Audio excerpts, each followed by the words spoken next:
Okay, well, my name's Gene Lake. I'm a drummer.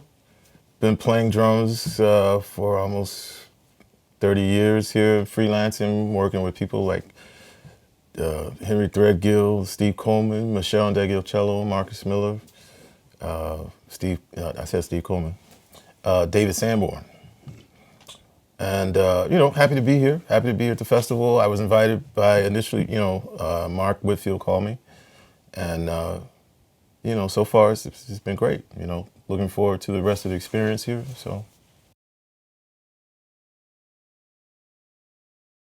So how would I learn new music and how would I teach someone to learn music?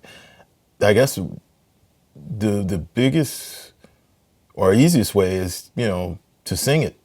So I would start there if we're having some problems. But yeah, even with a drummer, I would get them to try to mouth, the beat because we just something about us being humans. We learn quicker through the oral experience and, just doing it that way. I mean, other people, if you're a great sight reader, you can do it like that. You won't need to, just from hearing it. I mean, and that is, I should say that first, that's generally the way most musicians go at it. But if I had to teach it, like I said, I'd probably start there if they're having some trouble. It depends on, people, the musicians, some people have different, weaknesses and strengths. And so if they're a good reader, then it's not going to be an issue. But if they're struggling, yeah, I'm going to try to make them slow it down and sing it. So no matter what the instrumental is, right? So that's to me, that's a cure-all, you know. An experience or a chance that helped me to grow as an artist. I mean, I've been in a lot of different situations. So one was Steve Coleman's ensemble, which is Steve Coleman and Five Elements, where there was a detail focused on rhythm and the relationship of rhythm. So that was huge. Also, working with Michelle, there was an opportunity to sort of expand, my musicality, in a way of in terms of dealing with funk music, you know. And Steve as well, Steve Coleman as well, sort of expanded on that. So, I mean, it was real challenging. It helped me get my inner sense of rhythm or groove, as people say. So that was, I would say that's the biggest experience, just dealing with rhythm relative to other rhythm, and experiencing that way as a musician as opposed to, just having it in the periphery and you just sort of float over it, I try not to deal with rhythm that way. So that's huge, because, well, let me add this, and I think Steve Coleman may have mentioned this, but I wholeheartedly would co-sign, which is that the expression of rhythm in the West is not as played up as, say, harmony. And meanwhile, it is just as complex, if not more complex, actually, I would argue. The qualities I'm looking for, I guess, in a musician actually really would be just being an all-around musician, your musicality, your ability to understand, I guess, a fair amount of genres that we typically play in the States, jazz, funk, and the R&B, because that's kind of my background. So yeah, that's easy. I would start there. That was sort of my launching pad for getting into, going deeper into more traditional jazz. So, listening to bands like Weather Report, and then I had to go back, deal with some of the information that helped form, say, a band like that, the early components. So, yeah. I guess, after you are so, become proficient on your instrument, it's really just about relating to people. I mean, music is in we're in the humanities, so that's really where it's at. It's people first, So, yeah. You know, I mean, there's other ways to go at it. You know, you got some musicians who don't talk much; they just kind of try to speak through their instrument, and that's, you know, so that's obviously a form of communication. And once cats get that down, and when I say cats, that's men and women.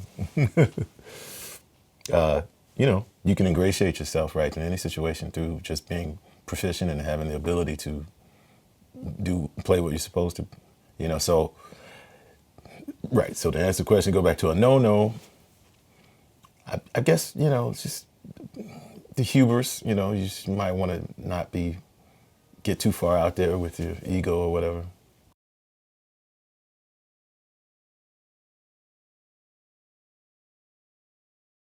Yeah, when you're doing improvisational music, even if it's collective improvisation, there still is this.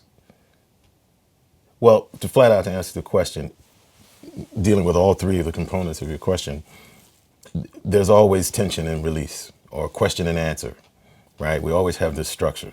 Or we can sometimes deal with question, answer, comment, right? Or, you know, question, answer, cosign. You know, that last one could be whatever. It could be a cosign. It could be, I don't dig that. It could be, you know, you can respond however you like, right? So keeping that in mind, I would say that's the biggest thing that determines, you know, obviously it would be the composition itself. But say with the music that we're dealing with here at the Jazzaar, you know, festival here, you know, it's a lot of jazz fusion, some jazz, some blues tunes that have blues form in it. I have to do all of that, right? Support, know when I'm going to show off the chops, and set the tone with the groove within the confines of the composition. So it's taking into account what's the intention of the composition, the vibe of the music, and then also taking in the structure, right? There's a structure that we typically work with, the A, the B, and the C section, right? And a lot of this energy and dynamic I'm talking about in terms of tension and release, or question and answer, is built into the structure. So for instance, so if we, you know, sort of built in, so if you're sensitive to these dynamics and what these sections do and how they function within a composition, it sort of leads you to all of this, you know, it leads you to these components when you're going to set the tone. Like for instance, if we jump into a solo, you know, right away I want to set the groove. I want to set the groove so there's a bed there rhythmically for everyone to get comfortable and hear what's happening. You know, and then we sort of go from there. There could be a lot of interplay with the musicians from there. But then, you know, within that, you know, supporting a soloist, you know, drummer, we can have all kinds of comments and different things to say to the instrumentalist that then could push his solo. You know, there's an interplay, there's a conversation there that I would say is still dealing with question and answer, comment. It could be just thought of as tension and release, right? And, but overall, it's the structure of the composition that I think somewhat dictates all three, you know, whether you're going to support or whether you're going to lay down the groove or whether you're going to, you know, flex your chops, right? Sorry to get long-winded on this, but it is a complicated question. And because I don't speak about this, I do all this in real time, you know. But yeah, so,